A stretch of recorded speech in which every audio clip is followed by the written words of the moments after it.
सरफराज खान एक ऐसे खिलाड़ी है जो कि भारतीय टीम के साथ पिछले कुछ समय से थे, लेकिन बिना बताए बिना किसी कारण के उन्हें टीम इंडिया से ड्रॉप कर दिया गया। याद कीजिए, जो न्यूजीलैंड की सीरीज खेली गई थी, जहां हम 3-0 से उस सीरीज को हारे थे, वहां पर इकलौते ऐसे बल्लेबाज थे जो हर मैच में रन बना रहे थे। उस सीरीज में उनका शतक आया था, लेकिन उन्हें नहीं पता था कि वो सीरीज उनकी लास्ट होगी। उसके बाद ऑस्ट्रेलिया में जाते हैं, लेकिन 5 मैचों में एक भी मैच उन्हें खिलाया नहीं जाता है, प्लेइंग 11 में मौका नहीं मिलता है। और अब देखिए, इंग्लैंड सीरीज के लिए भी उन्हें ड्रॉप कर दिया गया, सीरीज में नहीं है। इंडिया ए टीम के लिए खेल रहे थे और देखिए इंट्रा स्क्वाड मैच में शानदार शतक लगा दिया है। उसके बाद फिर एक बार सवाल हो गए कि सरफराज खान को टीम इंडिया से बाहर क्यों किया गया। ये सवाल कई दिग्गज भी उठा रहे हैं। वहां पर आकाश चोपड़ा सामने आए हैं, हरभजन सिंह सामने आए हैं। दोनों ने यहाँ पर गंभीर सवाल पूछे सेलेक्टर से कि आखिर ऐसी क्या गलती थी सरफराज खान को कि टीम इंडिया से आपने बाहर कर दिया। पहले आकाश चोपड़ा ने कहा, उनका कहना है कि देखिए, मुझे समझ नहीं आता कि क्या लॉजिक, क्या रीजन वहां पर दिया गया सरफराज को बाहर करने का। एक ऐसा बल्लेबाज जो काफी समय से रन बना रहा था, टीम इंडिया के लिए भी जब भी खेला तो कंसिस्टेंटली वहां पर भी रन बनाए, लेकिन बिना किसी कारण के, बिना किसी वजह के उन्हें टीम इंडिया से बाहर कर दिया गया। आकाश चोपड़ा ने कहा है, सच तो यह है कि सरफराज ने अब तक कुछ भी गलत नहीं किया है। उन्होंने जो एक मैच खेला उसमें शतक लगाया, उसके बाद आपने उन्हें मैच ही नहीं खिलाया और बाहर बैठा दिया। वो टेस्ट टीम का हिस्सा नहीं है। सरफराज को जब जब मौका मिला है तो उन्होंने खुद को साबित किया है, लेकिन आप उन्हें फिर मौका नहीं दे रहे हैं। ये अच्छी बात नहीं है। मैं समझ सकता हूं कि अगर आपको उनकी तकनीक या खेलने के तरीके पर भरोसा नहीं है तो वो रन नहीं बना पाएंगे। ऐसे में आपको फैसला लेना होगा। फिर उन्हें इंडिया ए के साथ भी मत भेजो, क्योंकि आपके मन में पहले से कुछ तय नहीं है।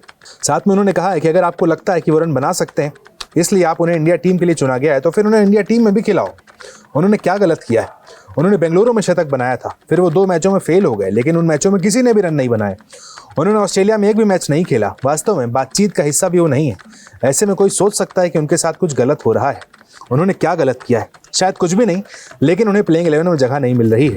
आकाश चोपड़ा के अलावा हरभजन सिंह ने भी सवाल उठाए हैं। हरभजन का कहना है कि भाई, उन्हें काफी वहां पर शॉक लगा जब उन्होंने सिलेक्शन देखा कि वहां पर सरफराज खान का नाम नहीं है। उन्होंने कहा, काफी लंबा इंतजार किया था टीम में आने के लिए। सरफराज खान ने ढेरों रन बनाए थे डोमेस्टिक क्रिकेट में, उसके बाद टीम इंडिया में मौका मिला, लेकिन बिना किसी कारण के उन्हें ड्रॉप कर दिया गया।